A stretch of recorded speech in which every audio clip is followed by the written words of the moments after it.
Welcome, everyone, to the Chicago Football Connection podcast. I'm your host, Steve Letizia. Follow me on Twitter at CFC Bears. Joined by my co-host, Luke O'Grady. Follow him on Twitter at Luke O'Grady. And we are back.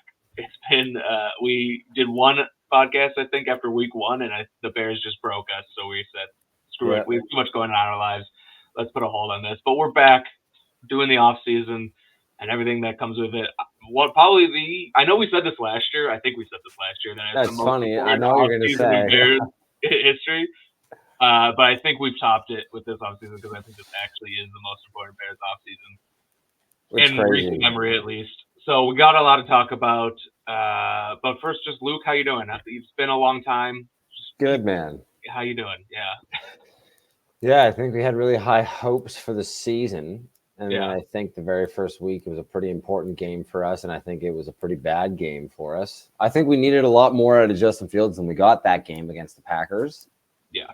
And we didn't, and I think kind of set up what we're expecting to be a pretty disappointing season. But the Montez Sweat trade was a little bit of a revitalization in the middle of the season, and the Bears were playing some good football down the stretch. Yeah. And then we finished the season like we started the season. It was a weird season, yeah, because like you said, very disappointed in the beginning. Very, very disappointed in the beginning. And kind of everyone started looking towards the offseason really early on, looking at coaching changes, looking at everything, the draft, everything. And then, like you said, you trade for Montez Sweat, things start to turn around a little bit, but everyone's still kind of thinking, Eberflus on the hot seat. It'd be nice to get a nice up-and-coming offensive mind to come in for a new quarterback.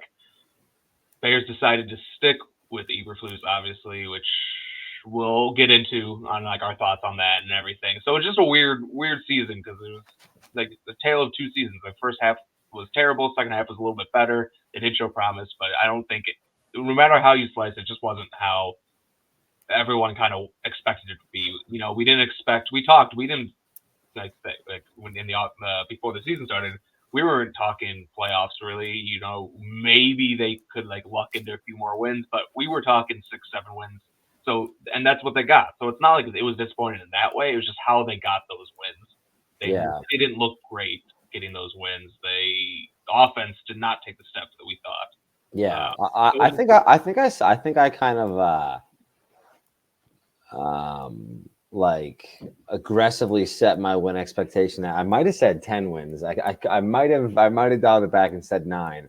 But honestly, I think it does go back to that the season could really accurately be defined by those 3 games that we should have won and didn't. Right. Because it felt like kind of a storytelling of the regime itself. Showed flashes, but didn't ever build anything that was substantial. And right. And those games, the difference between us winning 7 and 10 games and just cruising into the playoffs, and then things look different. And I would say that the belief that those 3 games probably should have been wins is probably the reason that Eberflus is back. Right. Yeah. But also at the same time, it's those 3 wins were those 3 losses were kind of on Eberflus. So should have sunk the ship. Yeah.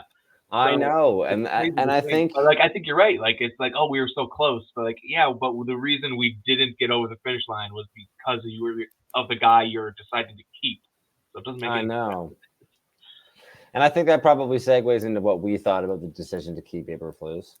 Yeah, if you couldn't guess it from now, we kind of talked before, but I think we're both on the same page that we would have chosen to move on from Eberflus. I was done. I wanted blood. I wanted blood when we lost to the Packers. Yeah. I wanted blood when we lost to the Broncos. I wanted blood. There was just so many times this season where I was like, this ain't it, man. And it was how much longer can you let them lose? But to some extent, and I'll give them credit. By the end of it, I wouldn't say that the Bears were losers at the end of the season. I would say that they go in the Bears were a team kind of like you would always expect of a Lovie Smith team where you're not going to lose to the bad teams. You're going to play good, solid football. And if you can play good offense, you might be able to win a lot of these games, which is hilarious that this is where we're back to.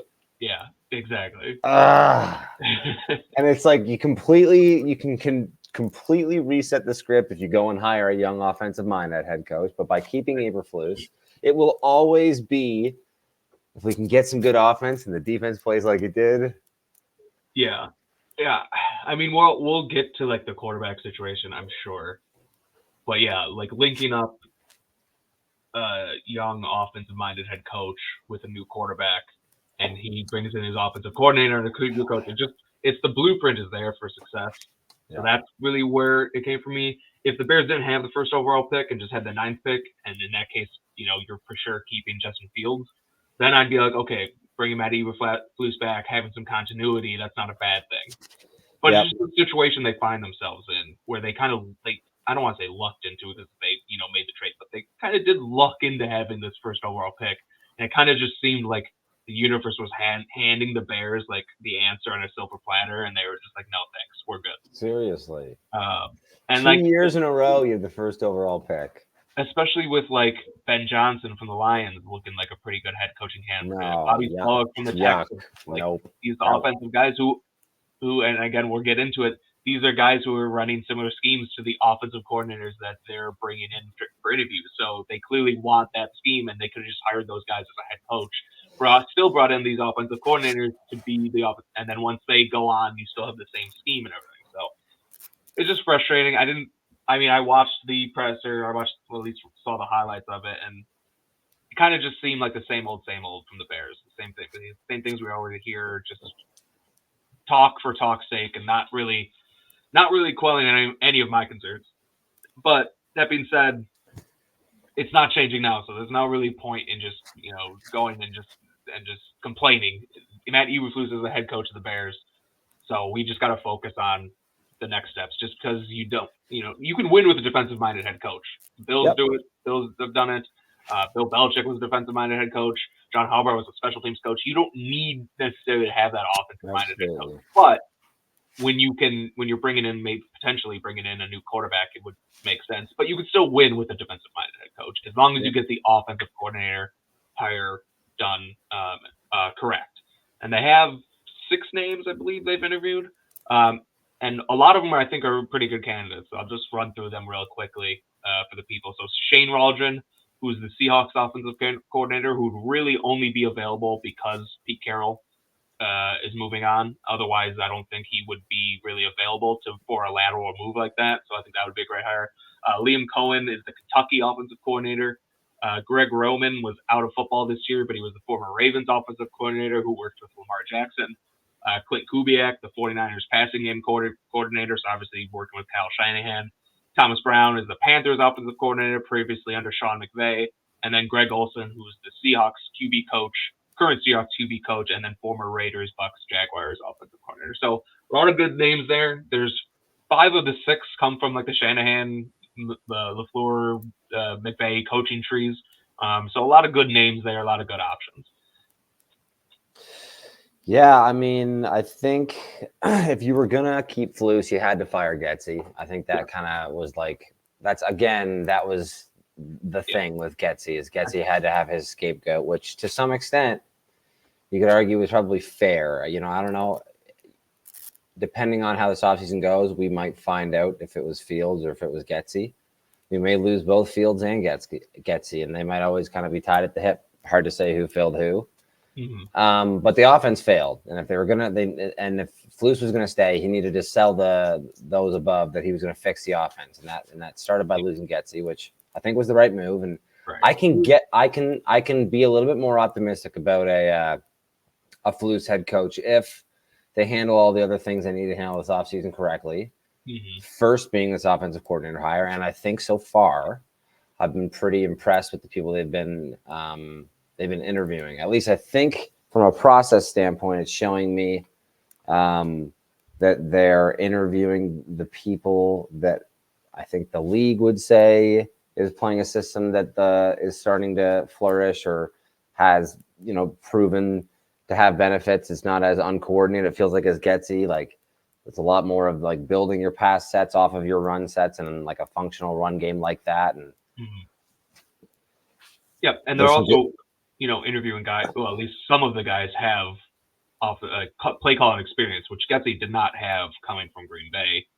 Matt LaFleur called the plays in Green Bay, and I think I definitely underestimated how big of an impact it is coming in and being a first-time player, because you really don't know how an offensive coordinator is going to work unless they've called plays in the past. So not all of the guys they've interviewed have offensive coordinator experience, or play calling experience, I should say, but most of them do.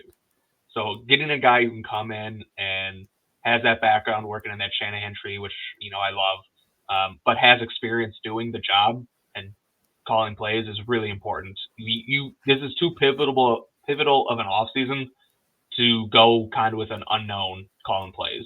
Good point. So, and you actually have to think too that if they can get someone like a Shane Waldron who knows what he's doing as far as like calling a play on an NFL sideline, it would make it so that it would be like it should be easier for Eberflus to be able to be a head coach. He doesn't have to worry about like what's this guy doing in this situation?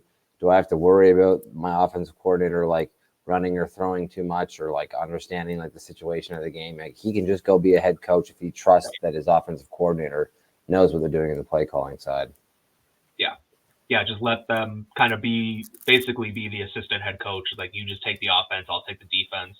I mean, they're going to hire a defensive coordinator too, but it sounds like Eberflus is still going to be calling plays on defense, which I'm fine with because I thought he was obviously better than Alan Williams. So, if he wants to continue to do that, that's fine. But especially if he's calling plays defensively, you really need a strong offensive mind in there to essentially be that assistant head coach, and you might even give him the assistant head coach title if you need to. Whatever it is, yeah. But that's probably what the selling point is. You're telling someone, whoever's coming in, you're going to have the entire range of the offense. It's all you. The staff has been basically cleaned house too, so you can have a lot of say in what comes in here. Yeah. And on top of that, I don't want to be too presumptuous, but we're very likely adding a pretty talented quarterback to the room as well. And I would imagine, honestly, that if you're an offensive coordinator coming into the room now, you're probably having to say, like, I need to know what you guys are thinking of doing, because like the opportunity is completely different with Justin Fields than it is with Caleb Williams 100%. or Drake May if whatever they get clicks. Or I would if you're trying to get clicks. That's how I feel too. But either way, like you have to imagine that if these conversations are happening, and if we get someone like a Shane Waldron or like even like a Clint Kubiak, like someone that's in fairly high demand, you'd imagine it was because like they're in agreement with what the plan is. And I would imagine that a lot of these young offensive coordinators would be more in agreement of getting to draft their own quarterback as opposed to saying, yeah, I can see if I can make Fields work. Well, for a coach that's like kind of already slightly on the way out. Right, exactly. I feel the same way. I feel like all of these offensive coordinators should go into that interview with their opinion on what the Bears should do at quarterback. Like I know Poles wants them to come in and kind of design an offense around 4 different types of quarterbacks, and they should do that because that's what they're told to do. But they should go in and say, "Hey, I want Caleb Williams," or I want to stick with Justin Fields, whatever it is. They should come in and say, I can work with Justin Fields, and this is the guy I want to work with, or I want to work with Caleb Williams, whatever it is.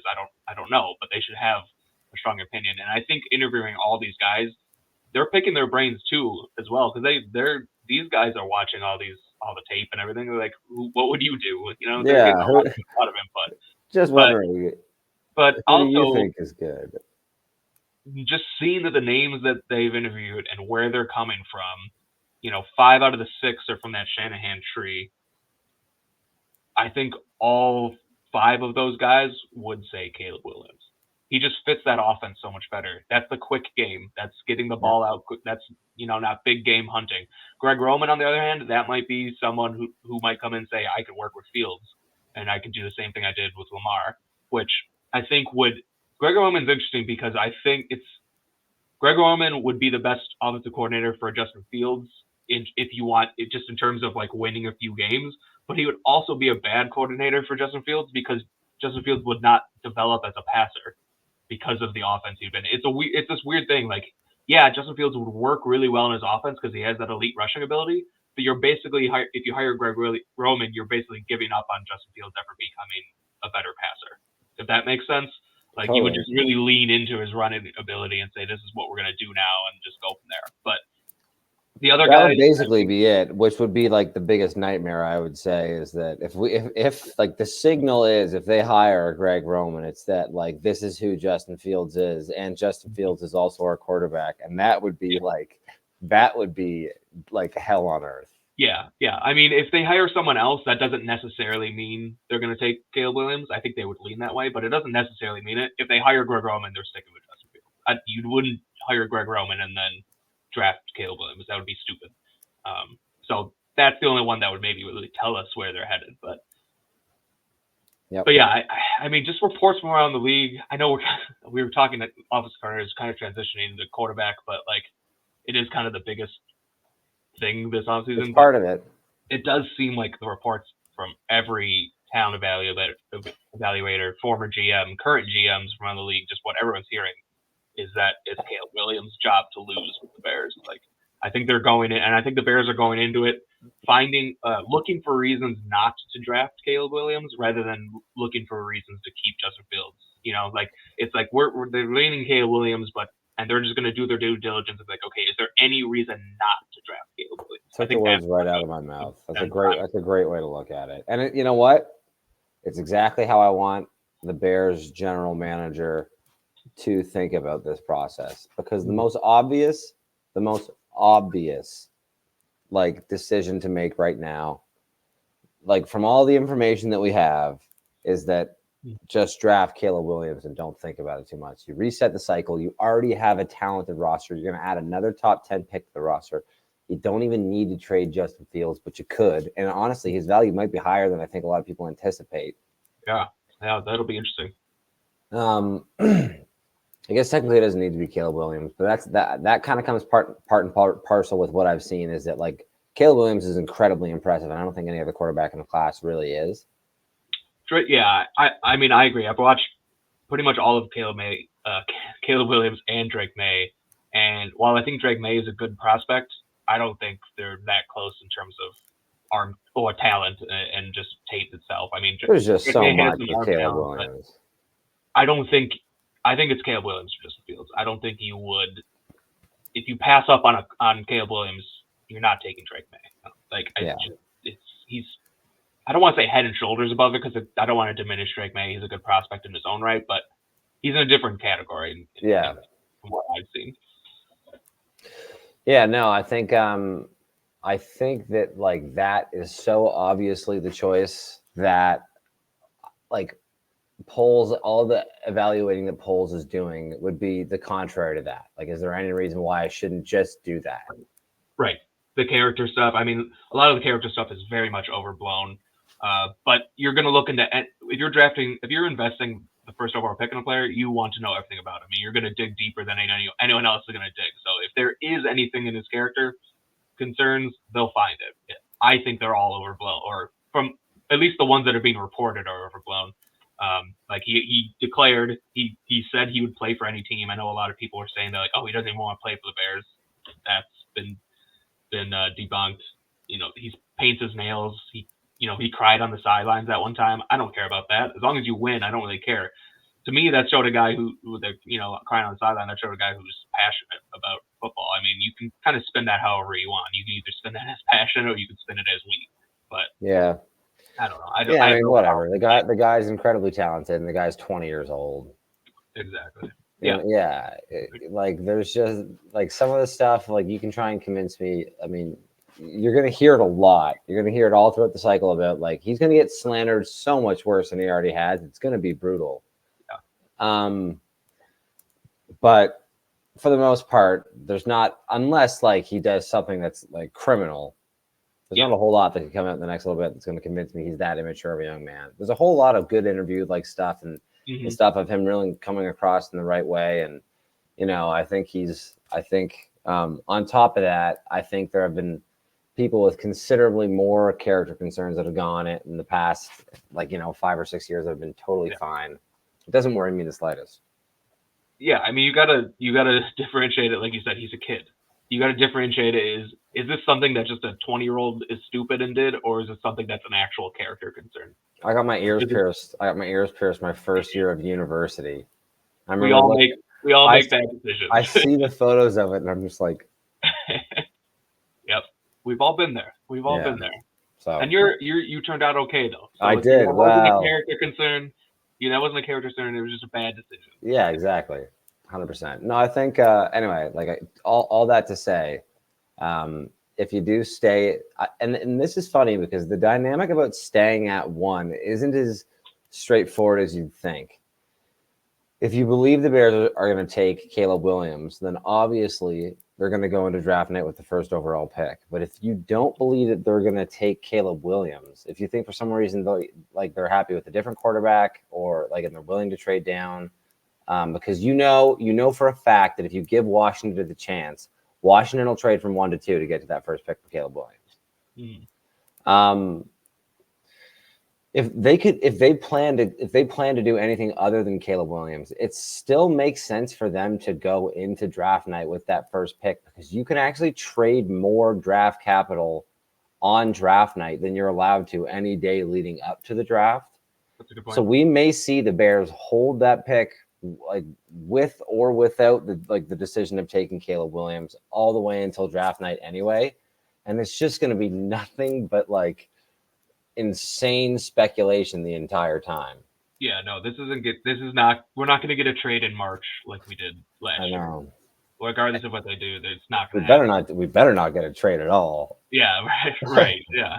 I mean, I hope they just stay there and take them. But we're not. We're going to be arguing about this all offseason. I mean, I'm kind of tired of arguing. I'm sure a lot of people are tired of arguing about it already because we've been arguing about it since week 4. But yeah, it's not ending anytime soon.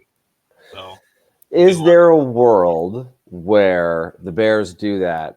Trade with Washington to pick up a first next year and a mid-round pick or something, and then trade with, the Raiders to I think they're at 7 or something, and they come up to 2 to take Drake May, and then they collect Max Crosby and another 2 firsts, and they draft, Olu Fashanu, and they draft Blake or Brock Bowers, and they add Max Crosby and all this stuff, and they build around Justin Fields.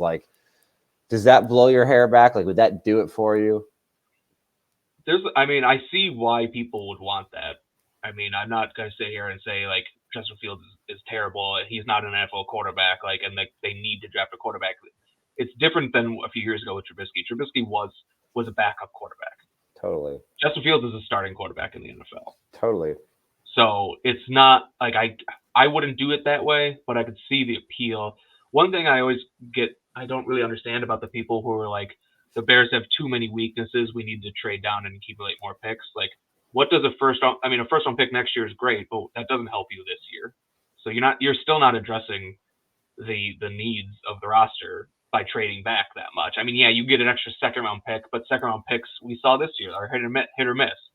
We've seen with Tyler Gordon was a second round pick. He really struggled his rookie year. Tyreek Stevenson struggled for 12, 13 weeks before coming on strong at the end of the year. Didn't he? Your second round picks that you get in that trade back, that's not necessarily going to help you next year. Yeah, it helps you in the long run. It's not we're going to have so many more picks and then next year we're going to have such a much better roster if we trade down. You're not going to have that much unless you get a player like a Max Crosby, something like that. You're not really helping your roster next year immediately with a trade down like that.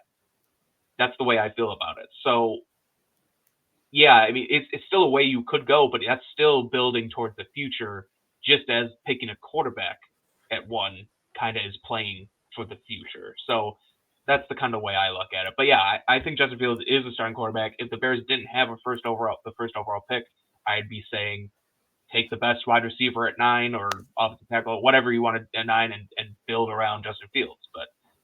But we do have the first. But we do have the number 1 overall pick, and we do not only do we have the number 1 overall pick, we have the number 1 overall pick with one of the better quarterback prospects of the last decade. A really, really cool NFL quarterback prospect. Cool one. This is not Bryce Young. The guy can just sit and smoothly operate and navigate the pocket and his reads and let his whole body naturally follow his feet. Oh, and then he can also do this silly, stupid stuff. Yeah, it's crazy. It's exciting, but I will say, if you decide, hey, you have this opportunity to draft a quarterback, he could probably be your quarterback in the future, and he's going to be cheap for a while if you do it now. You don't get the first overall pick twice in a row. Sometimes you do, and don't be stupid enough to not take a quarterback twice. So you take Caleb Williams. What then to do about Justin Fields, in your opinion? I think you'd have to trade him. I don't think there's any scenario where you keep both on the roster. It just doesn't make sense. It's not like a Aaron Rodgers, Caleb, Jordan Love situation where you draft Jordan Love and then instantly bench Aaron Rodgers. Yeah, like it's not like that situation where you have a set scheme and a head coach and an offensive coordinator in place, and this veteran quarterback's going to teach the new quarterback kind of how it goes. Justin Fields is going to be learning a new playbook too.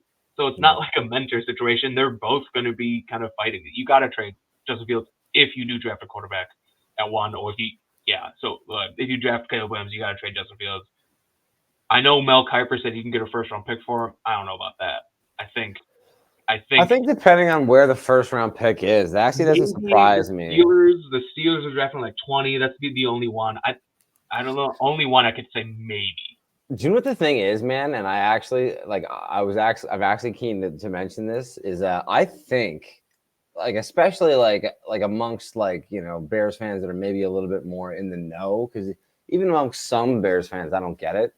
But I think that we probably have a disproportionately bad view of Fields than the rest of the league. I think the rest of the league peeks in on Fields and goes, whoa, that guy's crazy, but doesn't see the little misses and the stupid stuff and the sacks and stuff. They see all the sacks that he breaks, and we're sitting here thinking it just you just can't do it with Fields. You can't build around him. Why would you trade anything for it? But there are people that are sitting in Atlanta yo, we got to trade that Fields kid, man. He's crazy. Yeah. I mean, I think definitely fan bases for sure. There will be Atlanta fans who are I can't believe the Bears are thinking of trading Justin Fields, because like you said, they see the highlights, and the highlights are crazy good. They don't see all the sacks. They don't see the missed throws. It's not so actually much the missed throws, because he actually was relatively accurate this year. It's the not throwing to guys and scrambling instead, stuff like that. But anyway, not to get into Fields take too much, but I think that the GMs are going to be a little bit more level-headed than that, obviously. I do know what you mean, but I do think that even the way he's always been kind of construed as this lightning in a bottle quarterback since he's been in the league and been starting for us, that whole public perception really does, I would say, it could push his value into something like a late first-round pick, which for a while I was you guys are crazy. He won't even get a third for him, because I was in I know what he really is. I think the other thing is you never know. You could get an overbearing owner who says, we're making this trade whether you like it or not. Seriously. You could get a head coach. The Steelers, Mike Tomlin's on the hot seat. Is he going to sit at 20 with Kenny Pickett and risk his livelihood on hoping Kenny Pickett is good, because he's not? Or is he going to trade the 20th overall pick for Justin Fields? Is Arthur Blank, if Arthur Blank in Atlanta is tired of losing and they have a roster that's really close to winning, they just need a quarterback, are they going to do it? If they hire Bill Belichick, he's old, he's not going to wait around for a rookie to develop. Is he going to trade for Justin Fields? That's the only situation where I think it could get a little bit interesting if you get that special circumstance where someone gets desperate. Otherwise, I think if you do trade Justin Fields, realistically, you're looking at a second and a third round pick, something like that. I know when Sam Darnold got traded, and Sam Darnold was, I think, significantly worse than Justin Fields, he went for a second, a fourth, and a sixth. So that's kind of, I think, your starting point for a trade. And then you should be able to get at least a little bit more than that, because, like I said, Justin Fields has been better than Sam Darnold has been, and has a way higher ceiling as well, just with his rushing ability. So I think you're looking at probably a second and third, which I think is not that bad of a trade. I think that you'd take that all day. You get a second and third, you get another third when Ian Cunningham gets hired as a GM, and you got a lot of draft capital there to work with, to either trade up or just take multiple shots at different guys at different positions. So.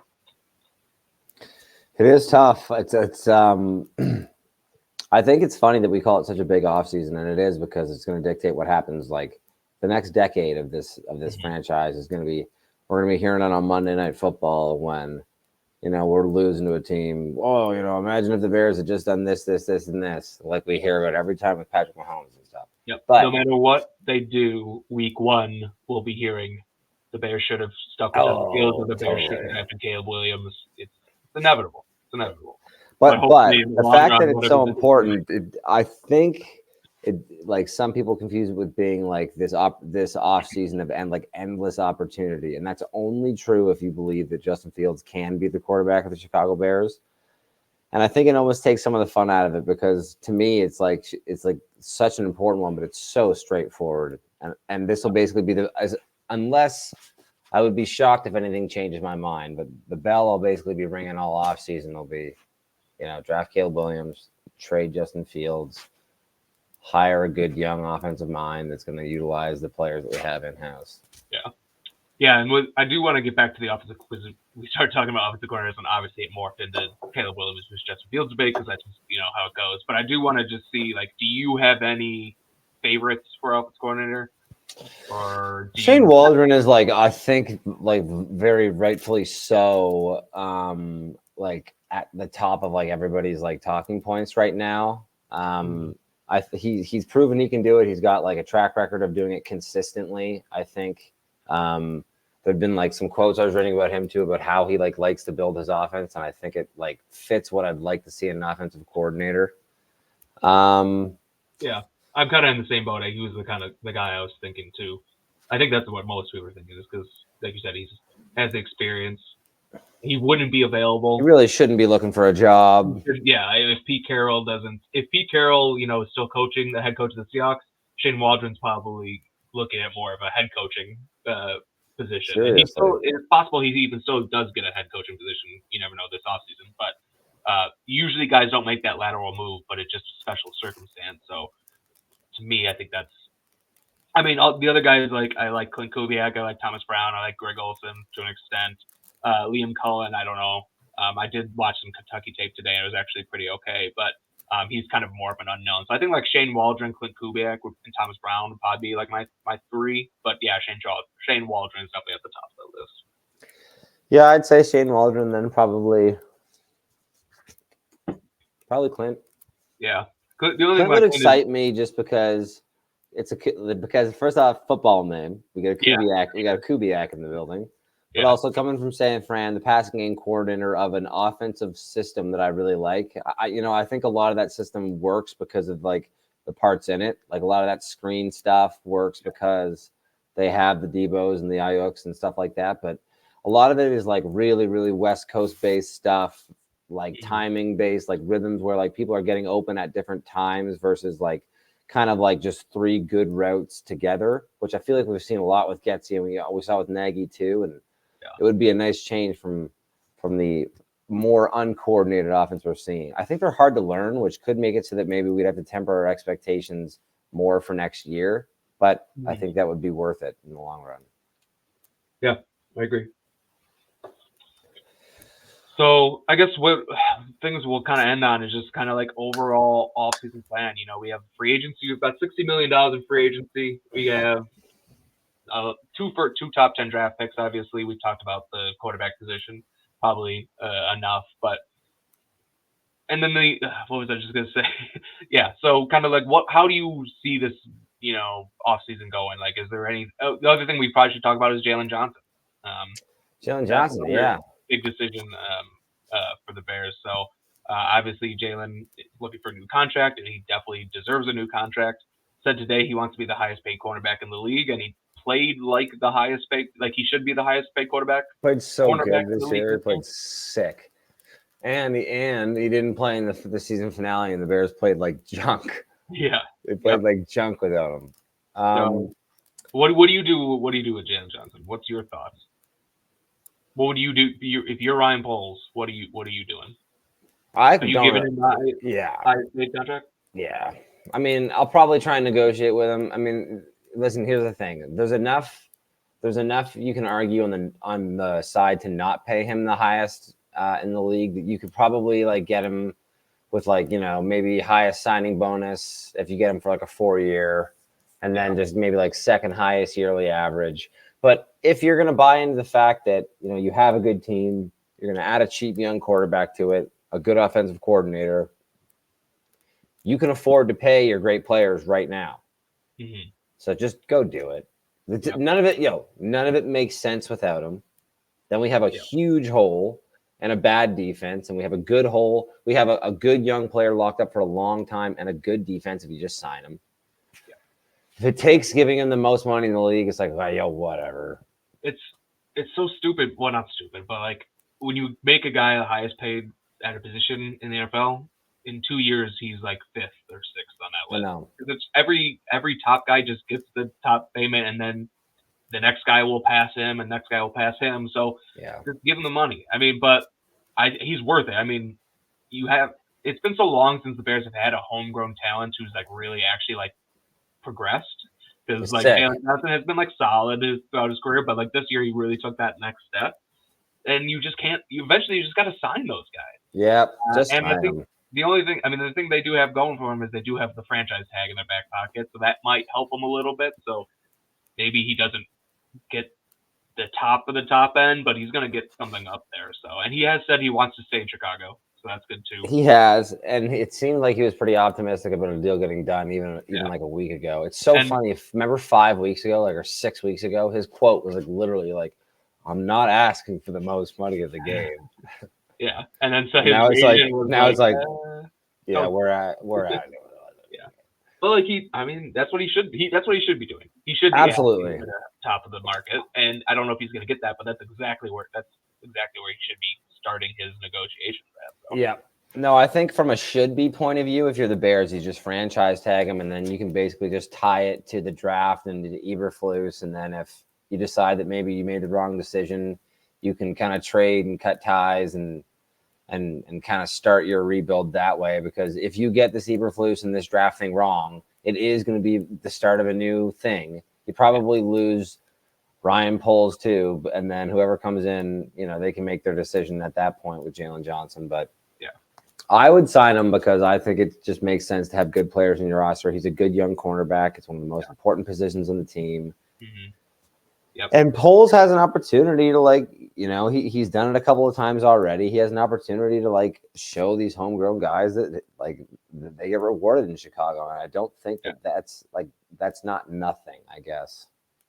No, I agree. I think and Poles at his press conference said that he basically said we're going to get something done. So, yeah, he did, which was nice to see. Yeah, and he did not we went through this with Roquan Smith, and that he did not say anything close to that with Roquan. With Roquan, it was always we want to have him back, but we got to find a price that works. And then Jaylon is like, no, we'll get it done.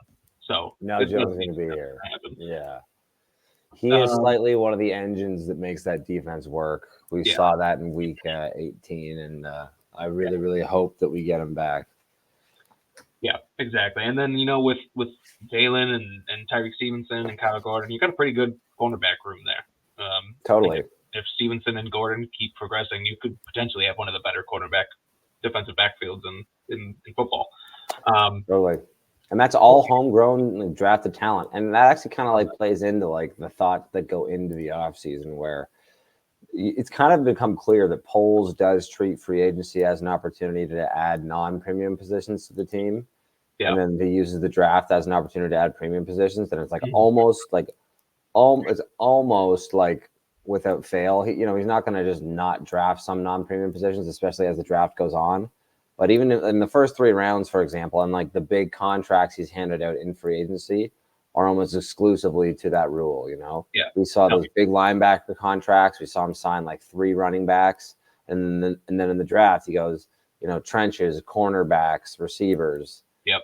And because of that, if he does let Jaylon Johnson go, or for whatever reason decides to not sign him long term, it means they're probably going to have to go cornerback again in the draft early, and it really changes the way that you approach these first couple of picks. Where I think if you sign Jaylon Johnson, then you can really attack some other positions in the draft and just add some veterans to the room in free agency, especially at the safety position.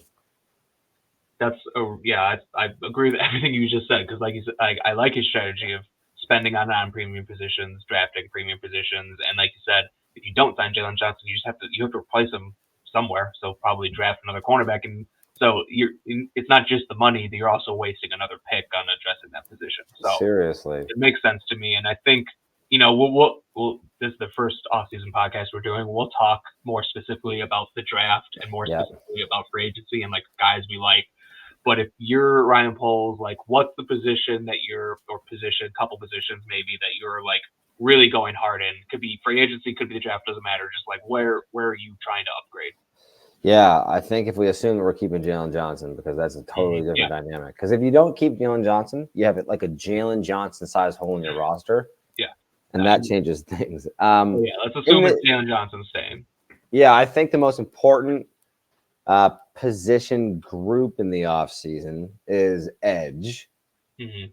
Because Montez Sweat helped change that position, but now he's like really still the only one there. And you have the opportunity to you have the resources to really add some young athletic talent to that group, I think. So I think that, you try and take multiple swings at it. I think you use free agency for a couple of wily vets, like a Melvin Ingram or a Justin Houston or someone in that vein where just a pass rusher for hire. And then I think you take a couple of stabs at it in the draft too. And then I think that rounds out the room nicely from a room that we started last year as one of the worst position groups in the league to a room that should have promise for the next 5 years. If you just keep, filtering in those little pass rushers for hire. Yeah. I think if you can do that, the safeties need some bolstering. You need to add some interior offensive line and some tackle depth.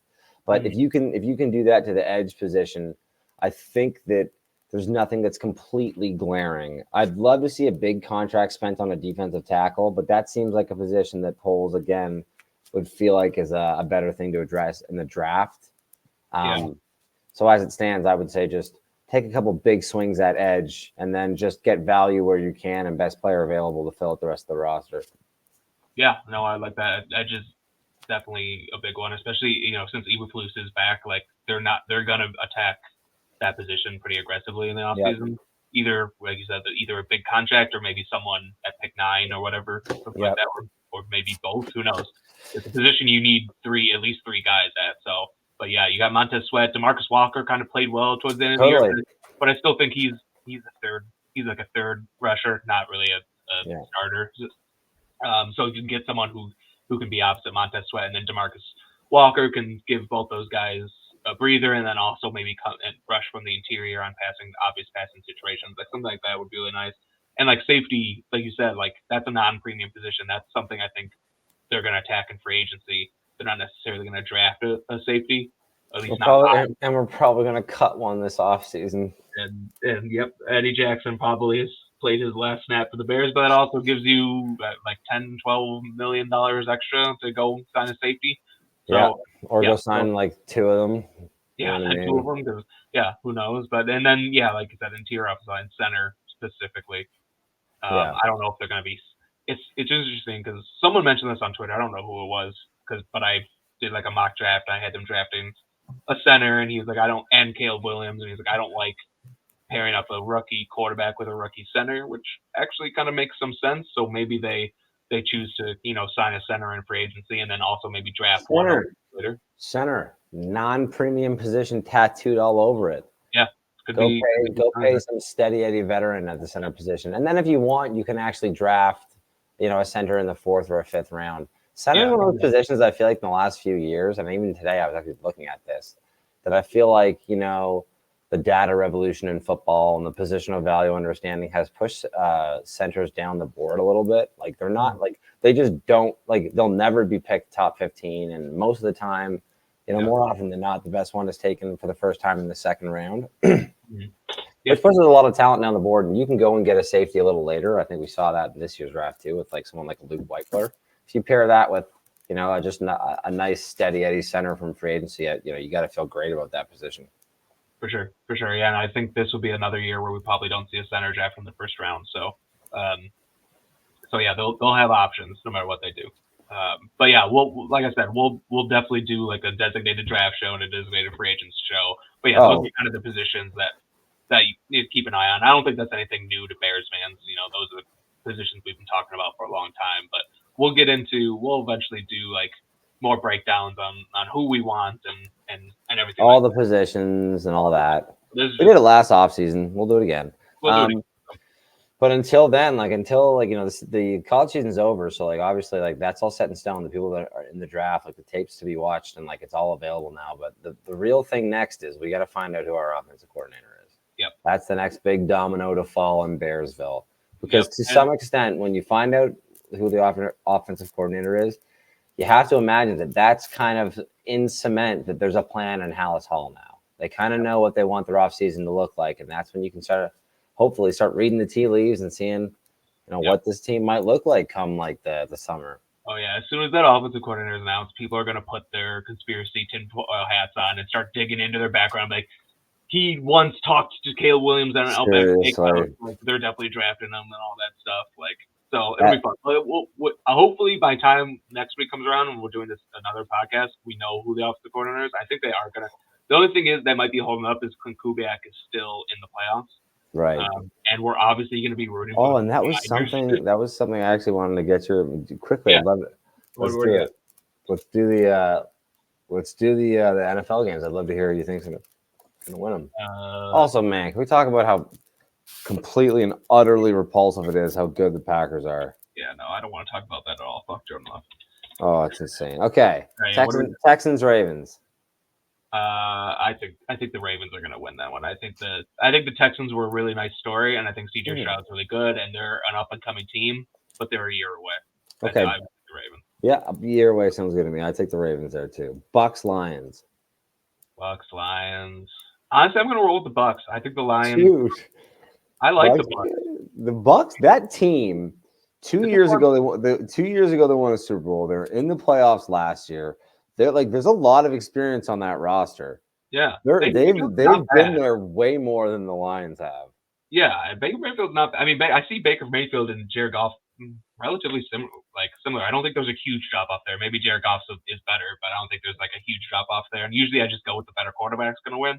But I don't want to root. I mean, I don't mind the Lions as much as the Packers. I obviously don't want them to win a Super Bowl, but I'm still going to root against them. Yeah, me too. Yeah, I want the. I think I'm going to pick the Bucs to win that game. Yeah, I like it. I'm Chiefs, Bills. I don't know, man. That's a tough one. That's gonna be a good game, though. That's gonna be a good game. I mean, the Chiefs are not as good as they used to be. The Bills probably aren't as good as they have been in the past. Like, I don't know. I'll go with the Chiefs.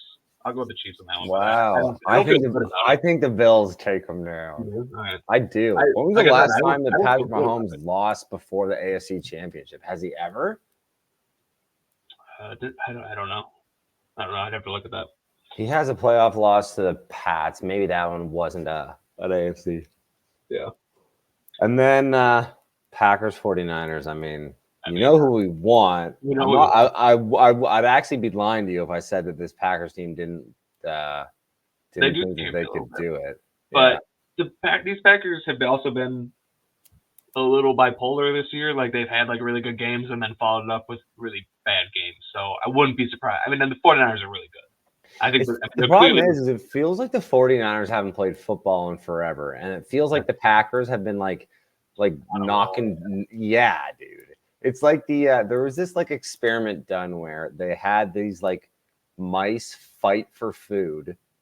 But half the mice were like had to fight other mice that were like drugged, and they were like basically like guaranteed to win the fight. And that they realized that the more fights a mouse won, the better they performed against like mice that were bigger than them and mice that they were like they probably shouldn't have won against. And I feel like that's what's happening with the Packers. Okay. The Packers are those mice right now. They believe in themselves and they're like starting to win. Yeah, but the thing you're forgetting is the greatest tradition of sports is the Packers overachieving early in the playoffs, getting their fans' hopes up, and then losing to the 49ers. Yeah, that's a good point. It happens every year. I live in Wisconsin. I see all my friends. They're like, this is the year the Packers are going to win a Super Bowl again, and then the 49ers, and they just crush them. I will say that, in my opinion, the 49ers are the best football team in the NFL. Definitely the NFC.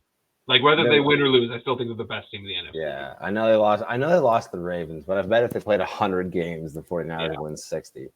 And like either way, I want to see like a Ravens 49ers Super Bowl. That'd be fun. I don't want to see like Packers. I don't want. God, can you imagine a Packers Lions NFC Championship game? Kill me. Dude, Ravens Bills at AFC Championship game would be unbelievably good. I mean, the AFC Ravens Bills, even like Ravens Chiefs would also be great. Yeah, a lot of different. Okay, but yeah, as long as the Packers don't win, I don't. Yeah, really that's it. What happens as long as the Packers don't. The Lions. The thing is with the Lions is that they don't scare me. They're not going to win a Super Bowl. They're not like they're just don't worry about it. But the Packers are a weird franchise where it's like if they win this next one, it's like, oh god damn it, they're going to do it, aren't they? Michigan already won the NCAA. Like they don't need Michigan doesn't also need a Super Bowl. Like, no. How crazy is that though? Jim Harbaugh got himself a college football championship, going back to his alma mater, and then he's gonna peace out. It's pretty bad. And then he's like, I'm done. See ya. Pretty sweet. Yeah. All right. I think that's good for today. I would say. Yeah, I think that was pretty good. So we'll try to get back on another a better schedule. Obviously, we took a couple months off, but now that the off season's wrapping up, and like I said, it's important off season. So my goal is at least to do this kind of weekly again, and then kind of because I love the off season. I'm obviously a big draft guy, so we'll have a lot of stuff together. So we'll be back next week, hopefully talking about the Bears' new offensive coordinator Shane Waldron, and then we'll kind of go from there. All right. Thanks for listening, everyone. Bear down. Cheers, boys. Bear down.